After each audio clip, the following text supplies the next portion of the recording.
Padre Jesus Nazareno, sinasamba ka namin, pinipintuho ka namin, aral mo ang aming buhay at kaligtasan. Nuestro Padre Jesus Nazareno, iligtas mo kami sa kamatayan, ang krus mong pinamatayan ay sagisag ng aming kaligtasan. Nuestro Padre Jesus Nazareno, dinarangal ka namin. Nuestro Padre Jesus Nazareno, inulwalhati ka namin. Nuestro Padre Jesus Nazareno, inarangal ka namin. Nuestro Padre Jesus Nazareno, inulwalhati ka namin.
Pagdiriwang sa ngalan ng Ama at ng Anak at ng Espiritu Santo. Amen. Mga kapanalig, tayo ngayon ay nasa ika-11 linggo sa karaniwang panahon at sa misang ito isama natin ang ating mga ama ng tahanan. Atin silang ipanalangin sa araw ni ito sapagkat ipinagdiriwang natin ang kanilang kadakilaan sa pamamagitan ng mga kanilang gawain at pagtugon sa kalooban ng Panginoon.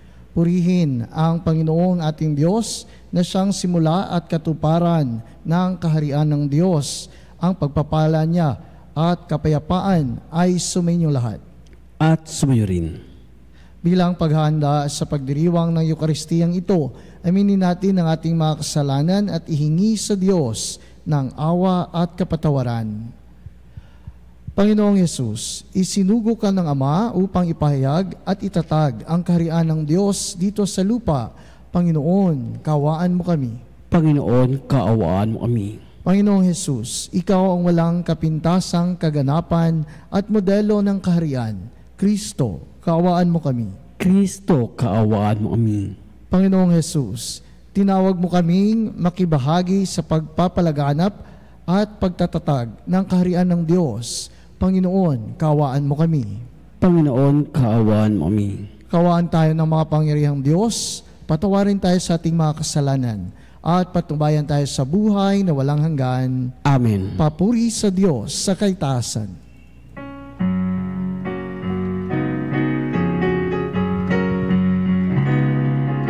Walhati sa Diyos sa kaitaasan, at sa lupa'y kapayapaan sa mga taong may mabuting kalooban.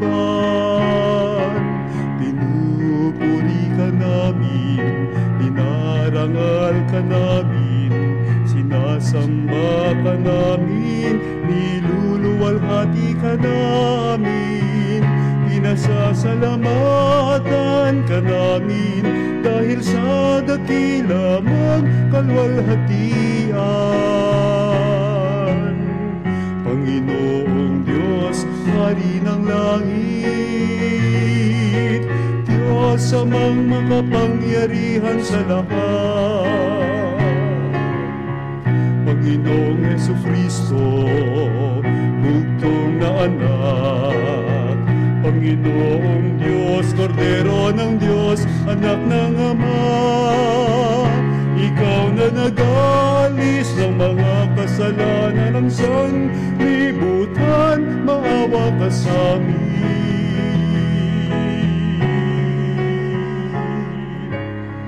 Tanggapin mo ang aming kahilingan, ikaw na naluluklok sa kanan ng Ama.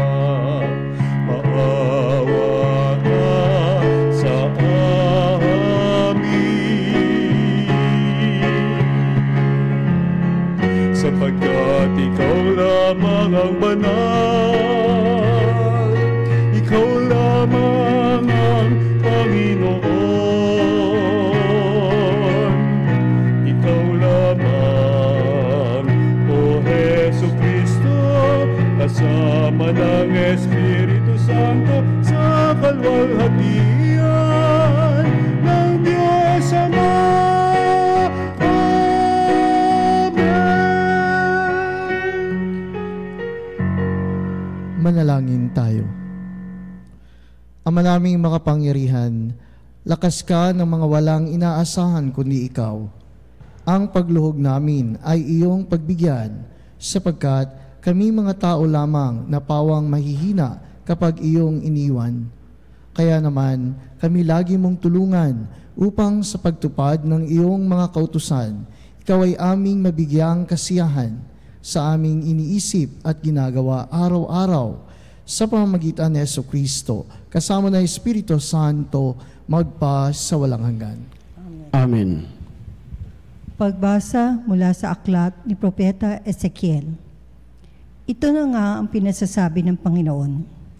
Kukuha ako ng isang usbong ng sedro at aking iaayos. Ang kukunin ko'y yaong pinakamura ng pinakamataas na sanga. Itatanim ko ito sa isang mataas na bundok, sa pinakamataas na bundok ng Israel, upang lumago at mamungang mabuti at maging isang kahanga-hangang sedro. Sa gayon, lahat ng uri ng hayop ay makapaninirahan sa ilalim nito. Ang mga ibon na may makapamumugad sa mga sanga nito. Kung magkagayon, malalaman ng lahat ng punong kahoy na mapapababa ko ang mataas na kahoy at may tataas ko yaong mabababa. Na matutuyo ko ang sariwang kahoy at mapananariwa ko yaong tuyong punong kahoy. Akong Panginoon ang nagsasabi nito at ito'y gagawin ko. Ang salita ng Diyos. Salamat sa Diyos. Totoong kalugod-lugod ang magpasalamat sa Diyos. Totoong kalugod-lugod ang magpasalamat sa Diyos. Ang magpasalamat sa Panginoong Diyos ay mabuting bagay. Umawit na lagi, purihin ang ngalang kataas-taasan. Pag-ibig niya'y wagas ay dapat ihayag. Kung bukang liwayway, pagsapit ng gabi, ang katapatan niya'y ihayag din namin. Totoong kalugod-lugod ang magpasalamat sa Diyos. Katulad ng palma, ang taong matuwid, tatatatag ang buhay. Parang mga sedro, kahoy sa Libano, lalagong mainam. Parang punong kahoy na doon natanim sa tahanan ng Diyos. Sa banal na templong ito ay lalago na nakalulugod. Totoong kalugod-lugod ang magpasalamat sa Diyos. Tuloy ang pagbunga kahit na ang punong ito ay tumanda. Lunti ay matatag at ang dahon nito ay laging sariwa. Ito'y patotoo na ang Panginooy tunay na matuwid. Siya kung sanggalang matatag na batong walang bahid dungis. Totoong kalugod-lugod ang magpasalamat sa Diyos. Pagbasa mula sa ikalawang sulat ni Apostol San Pablo sa mga taga-Korinto.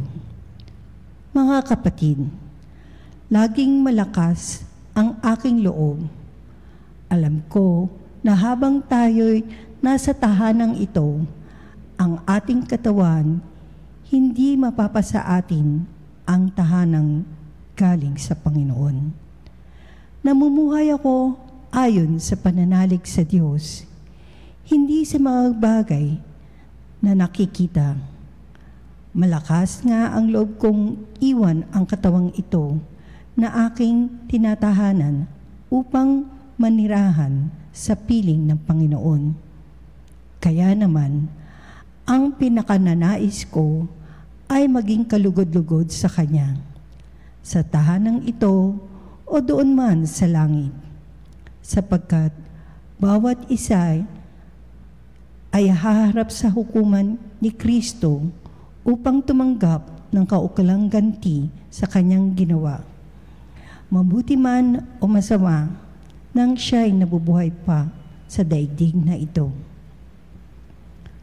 Ang salita ng Diyos. Salamat sa Diyos.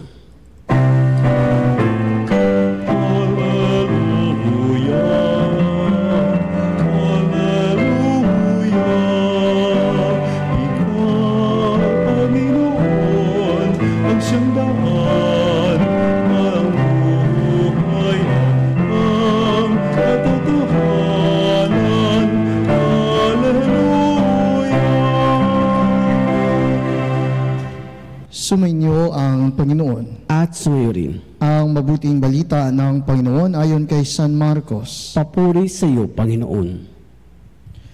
Noong panahong iyon, sinabi ni Jesus sa mga tao, ang paghahari ng Diyos ay may tutulad sa isang paghahasik ng binhi sa kanyang bukid.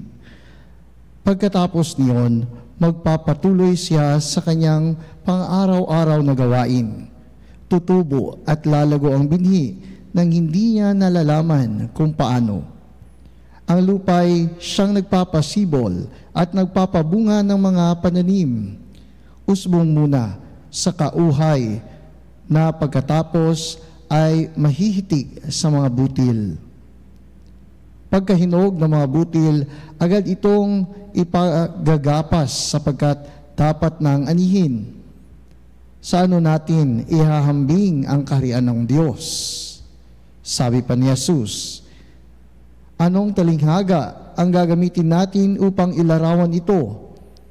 Tulad ito ng butil ng mustasa, na siyang pinakamaliit sa lahat ng mga binhi. Kapag natanim at lumago, ito'y nagiging pinakamalaki sa lahat ng puno ng gulay. Nagkakasanga ito ng malalabay, ano pat ang mga ibon ay nakapamumugad sa mga sanga nito. Ang salita'y ipinangaral ni Jesus sa kanila sa pamamagitan ng maraming talinghagang tulad nito, ayon sa makakaya ng kanilang pag-uunawa. Hindi siya nangaral sa kanila nang hindi gumagamit ng talinghaga, ngunit ipinapaliwanag niya ng sarilingan sa kanyang mga alagad ang lahat ng bagay. Mga kapanalig, ang mabuting balita ng Panginoon. Pinupuri ka namin, Panginoong Jesucristo. Ang ating mga pagbasa sa linggong ito, mga kapanalig, ay pumapatungkol sa paghahari o kaharian ng ating Panginoong Jesucristo. Ngunit batid natin, alam natin na hindi natin lubusang nauunawaan, nasasaklaw ng ating mga isipan, ano nga ba ang meron sa kaharian ng Diyos? Kahit na ba sabihin ng ating Panginoong Jesucristo sa kanyang salita, nahihirapan pa rin ang taong umintindi. Ano nga ba ang meron at ano nga ba ang kaharian ng Panginoon o ang paghahari ng Diyos. Kaya mahalaga na mas maunawaan natin ang mga salita ng Panginoon sa pagpapaliwanag nito ng kanyang kaharian. Ating narinig sa unang pagbasa na ang Panginoon ang mayroong karapatan upang lumago, upang mamunga ang isang puno, o di kaya kung ito ay mamamatay, kung ito kaya ay wala ng silbi, tanging ang Panginoon ang magbibigay nito. Sa ating ikalawang pagbasa, tinutukoy dito ang tahanan, ang ating sarili, ang ating ginagalawan sa mundong ito, at lalago lamang ito ayon sa kalooban ng Diyos. Kapag ating inaruga, kapag ating binigyan ng buhay, ang ating sarili, ang ating kalooban, ang ating pag-ibig sa Diyos sa araw-araw ng ating buhay, ito ay lalago. At sabi pa, mula sa ating narinig sa ikalawang pagbasa, mula sa aklat ni San Pablo sa mga taga-Korinto, na kapag tayo ay nagpapalago ng ating sarili, tayo ay gagantimpalaan ng Panginoon sa huling sandali ng ating buhay. Kaya paano ba natin nauunawaan ang kaharian ng Diyos? Ipinaliwanag ni Kristo mula sa ating Ebanghelyo, mula kay San Marcos, ang kaharian ng Diyos sa mananampalataya at sa kanyang mga disipulo sa pamamagitan ng talinghaga. Sa unang bahagi ng ating Ebanghelyo, ang butil ng trigo ang binigyang buhay ni Kristo upang makita natin ang paglago ng butil na ito ay ang paglago din ng ating pananampalataya. At ang paglago ng pananampalataya at pag-ibig na meron tayo ay paglago ng kaharian ng Diyos. Paano nangyayari? Sinabi sa atin, isang misteryo ang paglago ng kaharian ng Diyos sa ating mga puso. Tulad ng isang nagtanim ng butil, hinahayaan niya ito, patuloy siyang namumuhay sa araw-araw, hindi niya namamalayan, lumalago ang butil hanggang mamunga at handa na upang anihin. Ang kaharian ng Diyos ay tulad nito, lalago. Isa pang talinghaga na ginamit ni Kristo ay ang butil ng mustasa, ang pinakamaliit na butil. Ngunit kapag ito ay lumago, nagiging punong kahoy, pinakamalaking punong kahoy kung tutuusin. Magbibigay ng lilim sa mga hayop, magbibigay ng pagkain sa nangangailangan. Ibig sabihin po nito, saan nagmumula ang lalim ng ating pananampalataya bilang mga binyagan, bilang nananampalataya kay Kristo. Nagmumula ito sa pinakamaliit na pag-unawa ng ating pag-ibig sa Panginoon. Kapag inalagaan natin ang pag-ibig na ito sa ating buhay, kapag ating diniligan ang pananampalatayang ito, kapag tayo ay patuloy na tumutuklas at pinag-aaralan ang pananampalatayang ito ng ating buhay, ng ating pagkakatoliko, ito ay dahan-dahang lumalago at nagpapahayag na ang kaharian ng Diyos sa ating mga sarili ay patuloy na yumayabong. Kaya mga kapanalig, ang kaharian ng Panginoon sa ating buhay, ang kaharian ng Diyos ay ating natatamasa kapag pinapalago natin ang ating sarili. Una, sa kalooban ng ating Panginoong Hesukristo. Lumalago ang ating pananampalataya at sarili kapag taimtim, kapag malalim ang ating panalangin at ang ating pananampalataya sa Kanya sa araw-araw. At sa huli, sa pangalawa, sa pagpapalalim ng pananampalatayang ito, sa patuloy na pakikinig sa Kanya, mahalaga ang ating pagbibigay ng sarili sa ating kapwa. Mahalaga ang pagpapalago na ito na ating ibinabahagi sa mga nangangailangan, sa ating kapwa, sa ating pamilya, sa ating kapitbahay, sa mga taong nangangailangan ng ating panalangin. Sa pamamagitan nito, lumalago ang ating pananampalataya at lumalago ang kaharian ng Diyos sa ating mga puso. Amen.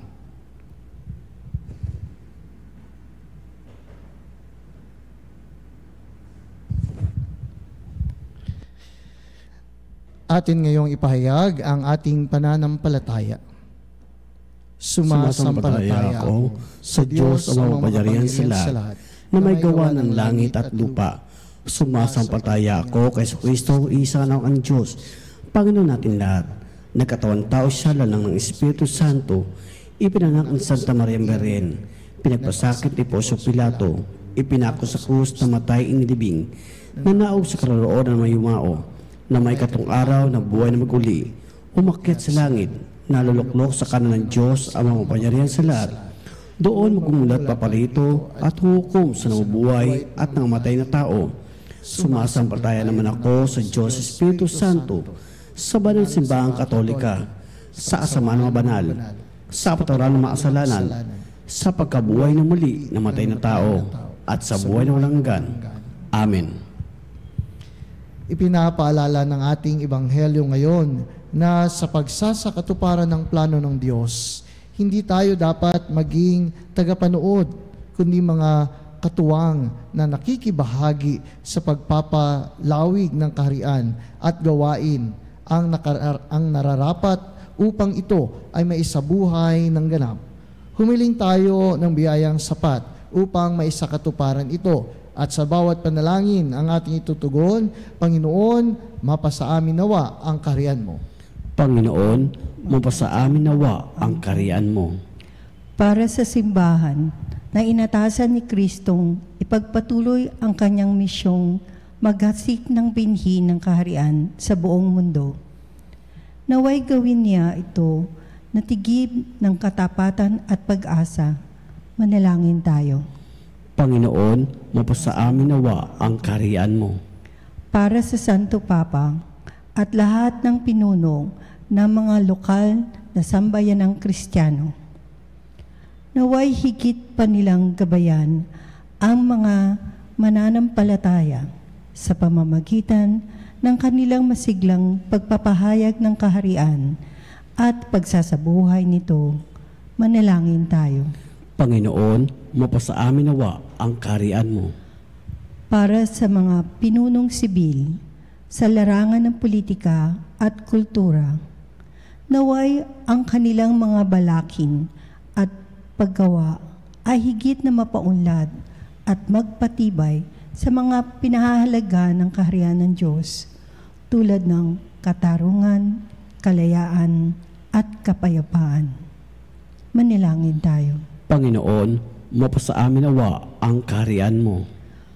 Para sa lahat ng ama, naway pangalagaan nila ang kani-kanilang pamilya, tulad ng pangangalaga sa atin ng Diyos Ama, at pagpalain nawa sila ng pag-ibig, kapayapaan, at kagalakan.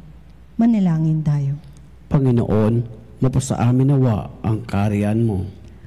Para sa ating parokya, mga BEC, at mga komunidad ng karismatiko, naway maging tanda at nakapagdala sila ng kapangyarihan at kabanalan ng kaharian ng Diyos sa lahat ng mga kasapi ng ating lipunan. Manalangin tayo. Panginoon, mapasa amin nawa ang kaharian mo.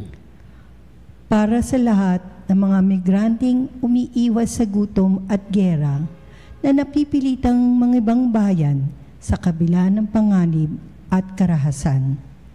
Makatagpo nawa sila ng pagtanggap at pagkalinga sa mga bayang magbubukas ng pintuan sa kanila. Manalangin tayo. Panginoon, mapasa amin nawa ang kaharian mo.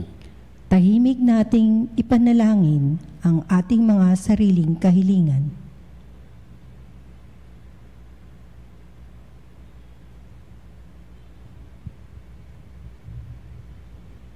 Manalangin tayo sa Panginoon. Panginoon, mapasa amin nawa ang kaharian mo.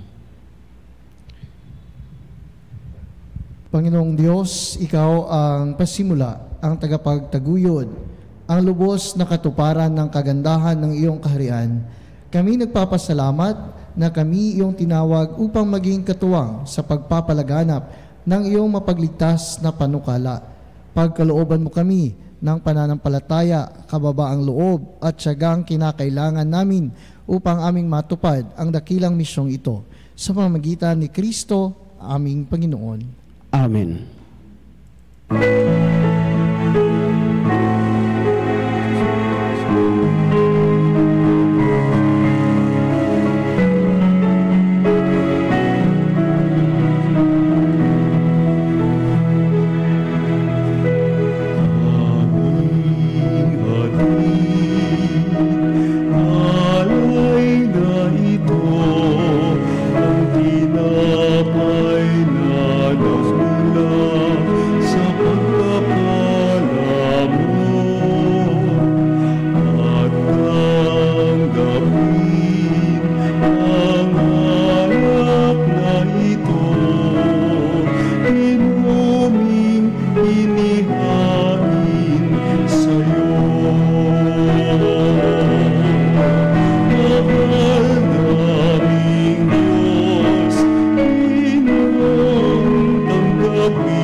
Manalangin kayo mga kapatid upang ang paghahain natin ay kalugdan ng Diyos ang mga makapangyarihan. Tanggapin nawa ng Panginoon itong paghain sa iyong amay, sa kapurihan niya at karangalan, sa ating kapirbangan at sa buong sambayanang banal. Ama naming lumikha, kami ginawa mong may angking katauhan na dapat pakanin at pangalagaan at iyong dinudulutan ng banal na pakikinabang. Ipagkaloob mong kami huwag magkulang sa mga inuukol mo sa aming kapakanan sa pamamagitan ni Jesucristo kasama ng Espiritu Santo magpa sa walang hanggan. Amen. Sumainyo ang Panginoon. At sumayo rin. Taas sa Diyos sa inyong puso at diwa. Itinaas na namin sa Panginoon. Pasalamatan natin ang Panginoong ating Diyos. Marapat na siya ay pasalamatan. Ama naming makapangyarihan, tunay ngang marapat na ikaw ay aming pasalamatan. Kahit na ikaw ay pinagtaksilan ng sangkatauhan, ikaw ay patuloy pa rin sa iyong pagmamahal. Ikaw na ang nagpuno sa aming pagkukulang, ikaw pa rin ang nagsugo ng tutubos sa tanan. Ang sugo mong anak ay naging di na iba sa amin, bagamat di niya tinularan ang aming pagkamasuwayin. Niloob mo na ito upang iyong mamalasin sa aming pagkatao ang giliw mong anak, at kami tunghayan mong may pag-ibig na tulad ng pagtatangi mo sa Kanya ng higit sa lahat. Ang katapatan niya sa iyo walang maliw ay nagpanumbalik na muli sa amin ng iyong kasiyahat ng iyong pagtingin na aming ibinaksi nung ikaw ay aming suwayin. Kaya kaisa ng mga anghel na nagsisiawit ng papuri sa iyo nang walang humpay sa kalangitan, kami nagbubuni sa iyong kadakilaan.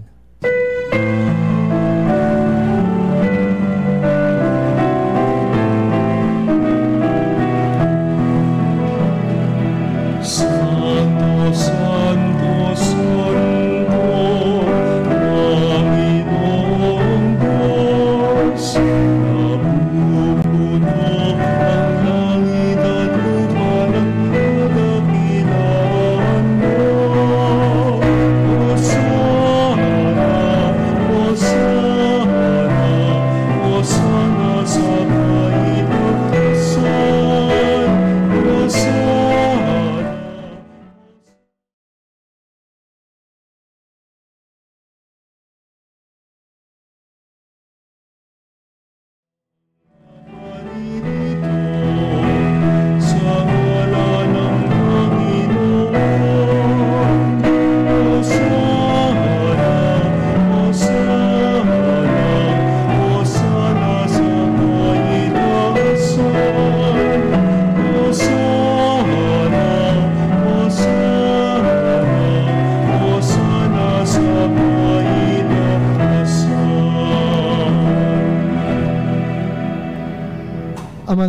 banal, ikaw ang bukal ng tanang kabanalan.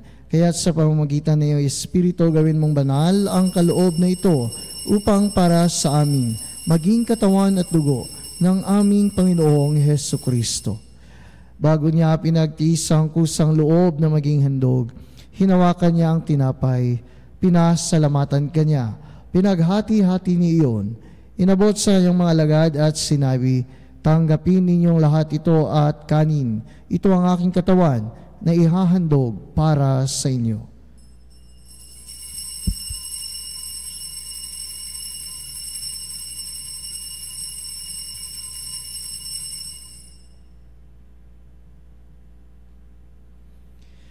Gayon din naman nung matapos ang hapunan, hinawakan niya ang kalis, muli kanyang pinasalamatan, inabot niya ang kalis sa kanyang mga lagad at sinabi, tanggapin ninyong lahat ito at inumin. Ito ang kalis ng aking dugo, ng bago at walang hanggang tipan, ang aking dugo na ibubuhos para sa inyo at para sa lahat, sa kapagpapatawad ng mga kasalanan. Gawin ninyo ito sa pag-alala sa akin.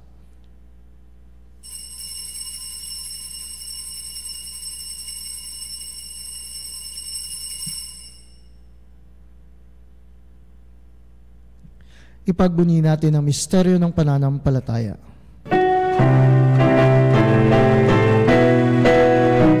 Sa krus mo't magkabuhay, kami nagtubos mong tunay. Oong Jesus, kaming mahal, iligtas mo kaming kanan.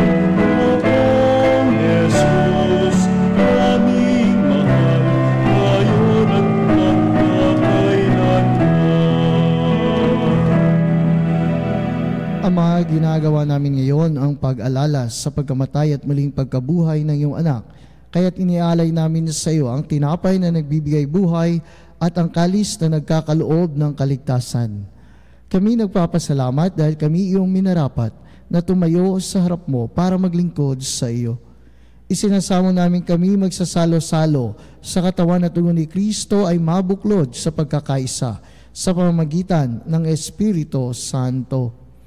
Ama, lingapin mo ang simbahang laganap sa buong daigdig. Puspusin mo kami sa pag-ibig kay San Francisco na aming Santo Papa at ni Ernesto na aming Obispo at ng Tanang Kaparian. Alalahanin mo rin ang mga kapatid naming nahimlay nang may pag-asang sila'y muling mabubuhay. Gayon din ang lahat ng mga pumanaw. Kawaan mo sila at patuloyin sa iyong kaliwanagan. Kawaan mo at pangindapatin kaming lahat na makasalo sa iyong buhay na walang wakas.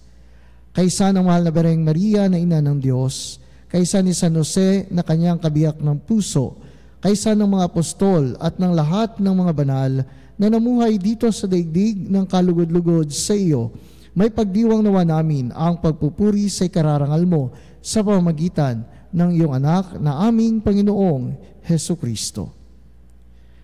Sa pamamagitan ni Kristo, kasama niya at sa Kanya, ang lahat ng parangal at papuri ay sa iyo, Diyos amang makapangyarihan, kasama ng Espiritu Santo, magpa sa walang hanggan.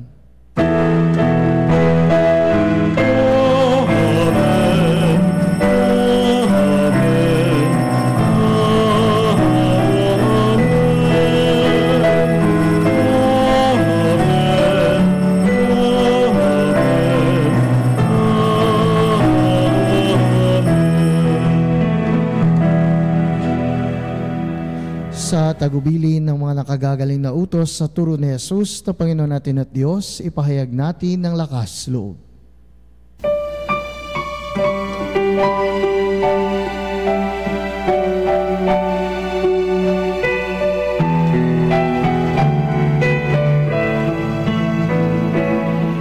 Ama namin, sumasalangit ka, sambahin ang ngalan mo. Mapasa amin ang kaharian mo.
kami adya sa lahat ng masama, pagkalooban ng kapayapaan, araw-araw.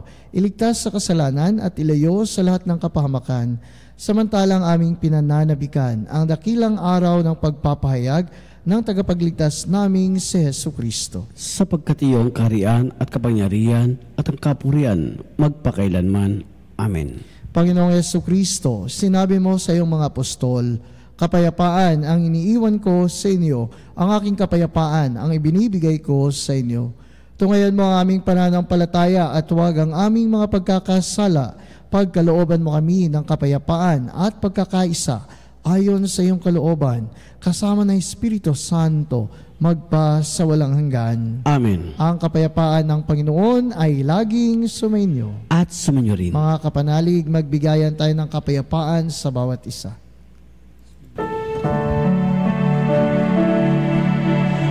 Kordero ng Diyos na nag-aalis ng mga kasalanan ng sanlibutan. Maawa ka sa amin. Kordero ng Diyos na nag-aalis ng mga kasalanan.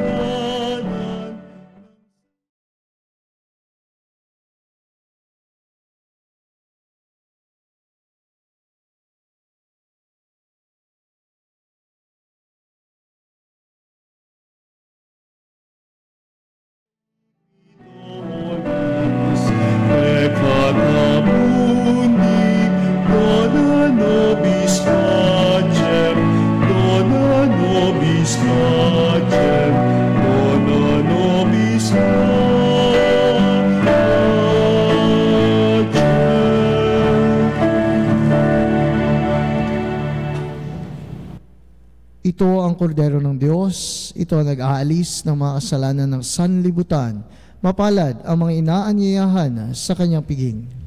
Panginoon, hindi ako dapat magpatuloy sa iyo, ngunit sa isang salita mo lamang ay gagaling na ako.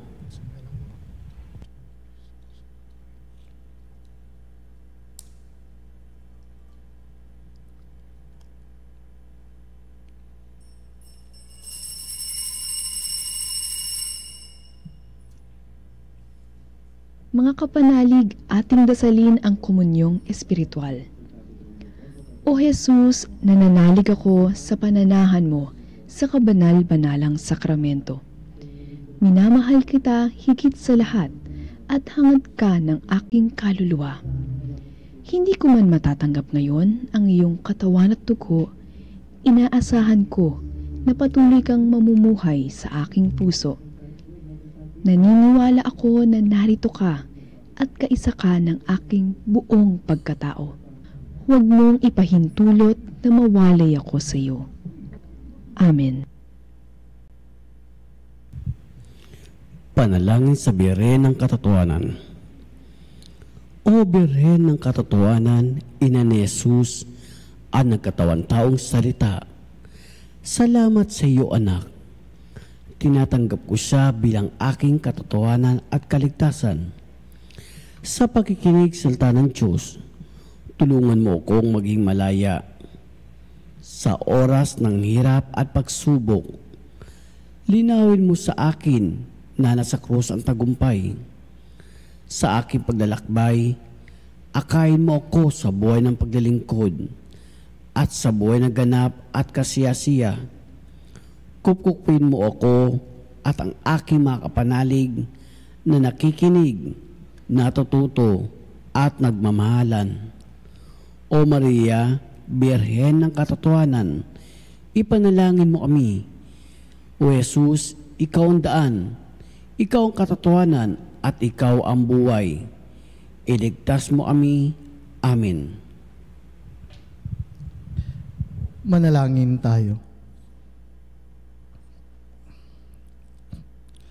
Ama naming mapagmahal, ang pinagsaluhan naming banal na pakikinabang na nagpapahiwatig na iyong pakikiisa sa tanang naririto'ng nakikipagdiwang ay magdulot nawa ng pagkakaisa sa iyong sambayanan sa pamamagitan ni Jesucristo, kasama ng Espiritu Santo, magpa sa walang hanggan. Amen. Bago ang huling pagbabasbas, manalangin tayo para sa mga ama ng ating tahanan, sa ating mga kapanalig na nakikinig sa ating radyo o nasaan man kayo. Atin pong ipanalangin ang ating mga haligi ng tahanan para sa araw ng mga ama. Ang nasa studio ay akin din pong inaanyayahan upang kayo ay basbasan. Sa ngalan ng Ama at ng Anak at ng Espiritu Santo. Amen. Ama naming makapangyarihan, may likha ng langit at lupa, nung iyong ipinagkaloob sa amin ang iyong bugtong na anak na si Jesucristo upang maging aming manunubos. Niloob mong ipagkatiwala siya sa ilalim ng pangangalaga ni San Jose bilang kanyang ama dito sa lupa. Hinihiling naming inyo pong basbasan ang lahat ng mga ama at lulong natitipon sa pagdiriwang ng banal na Eukaristiya. Pagkalooban mo po sila ng lakas buhat sa iyong banal na Espiritu upang kanilang mahalin ng may katapatan at pagmamahal ang kanilang asawa, upang kanilang maitaguyod ng may pagtsatsaga ang kanilang mga pamilya, at upang sila ay maging huwaran ng mabuting pamumuhay bilang mga Kristiyano. Amin ding inaalaala ang lahat ng mga amang naghahanap buhay sa labas ng bansa upang kanilang matustusan ang mga pang-araw-araw na pangangailangan ng kanilang pamilya. Manatili nawa silang tapat sa iyong mga kautusan. Manatili nawa silang tapat sa kanilang mga sinumpaang pananagutan sa sakramento ng kasal.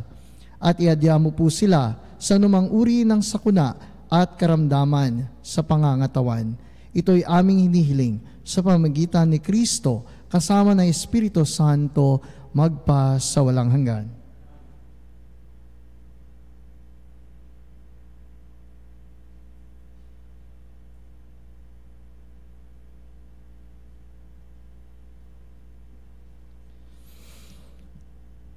Naway patuloy kayong basbasan ng Panginoon, mga kapanalig, sa anuman ang iyong mga gawain sa natitirang oras sa araw na ito at sa buong linggo. Sumainyo ang Panginoon. At sumayo rin. Yumuko at hingin ang pagpapala ng Panginoon. Malugod na pinili ng Ama na ipagkatiwala ang kanyang kaharian, kayamanan ng kaharian sa inyo. Pahalagahan nawa ninyo ito at ibahagi ang kanyang pagpapala sa mga nasa paligid ninyo. Amen. Pagyamanin nawa ninyo ang mga pagpapahalaga ng kaharian. Itaguyod na ang mga ito at isabuhay sa araw-araw na pamumuhay. Amen. Pagkalooban nawa kayo ng Panginoon ng malinaw na kaisipan, dalisay na puso at matibay na kalooban upang maging tagapagpahayag at manggagawa ng kaharian dito sa lupa at maging tagapagmana ng mga pagpapala sa kapilang buhay. Amen. Pagpalain nawa kayo ng makapangyarihang Diyos Ama at Anak at ng Espiritu Santo. Amen. Tapos ng ating banal na misa, humayo kayong taglay ang pag-ibig ni Kristo. Salamat sa Diyos. Happy Father's Day sa lahat.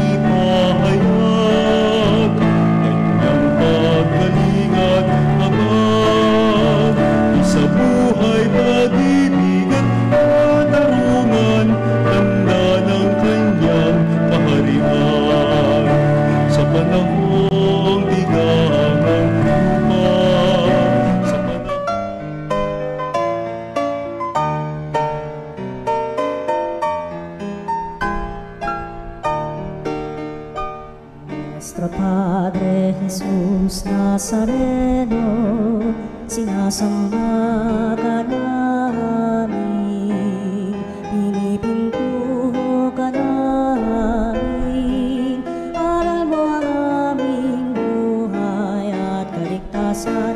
Nuestro Padre Jesus Nazareno, iligtas mo kami sa kamatayan, ang krus mong